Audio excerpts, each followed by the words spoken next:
Сәлеметсіздер ме, құрметті әріптестер?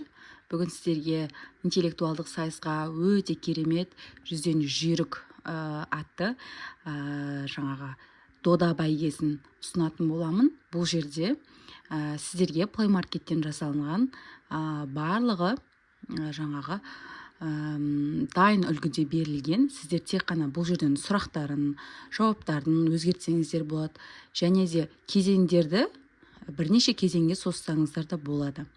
Енді құрметті әріптестер, енді мен мына батырманы басқан кезде менде музыканың дауысы шығады.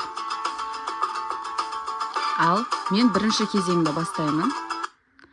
Бірінші кезеңнің сұрақтары ойынды бастаймын. Менде 20 секунд уақытты бердім оқушыларға.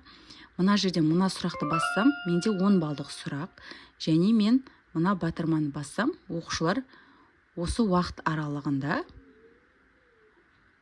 жауап береді. Осылай қойса өте тиімді болады. 20 секунд ішінде ойланып жауаптарын айтады. Дәл солай екінші, үшінші, төртінші, бесінші, алтыншы сұрақтарға жауап беріп, есеп тақтасына өтіп, келесі екінші кезеңді бастайды.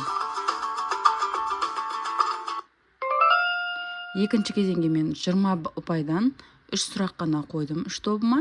Сол себепті 3 балды былай ашамыз. Және бұған да мен 20 секунд бердім. Егер бұған уақыт азда болса, сіздер уақытын 2 қайтара қойсаңыздар болады. Бірақ бұл жерде сіздер уақытты айландыра алмайсыздар. Оны айландыру үшін өзінің бір настройкасы бар. Енді келесі әдіс сіздерге. Ал әріптестер, келесі интеллектуалдық сайысқа өте тиімді, PowerPoint-та жасалынған, интернетті қажет етпейтін келесі біздің әдісіміз ұшқыр ой интеллектуалдық сайыс ойыны. Бұл ойынның шартты ережесі бойынша уақыт беріледі, және оқушыларға сұрақ нұсқалары беріледі. Және оқушыларға таңдау құқы бар. Егер жауап бере алмаса, оларға бір жан деп, оларға мысалы 2 ғана вариантты көрсетіп, нұсқап көрсетуге болады. Мысалы, батырманы бассақ, 2 нұсқаны көрсетеді бізге.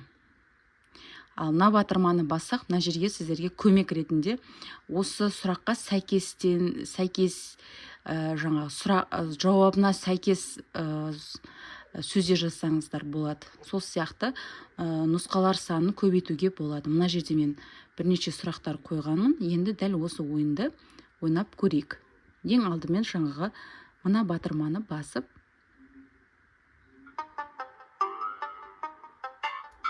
жиырма секундқа арналған мына батырманы басамыз. Ал бірінші сұрақ бойынша мына нұсқаларды көрсетемін. Және уақытты көрсетіп қойсам болады.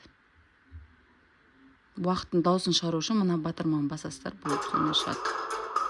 Өшіріп қойсаңыздар да болады. Және де оқушылар қиналып жатса, 2 нұсқаны болжауға болады. Дәл осылай жауабын көрсетіп қойсаңыздар да болады. Дәл осылай Next-ті басып, келесі тапсырмаларды орындауға болады. Мысалы, бір бассаңыз, 7-ші тапсырма дегенде шығып тұрады.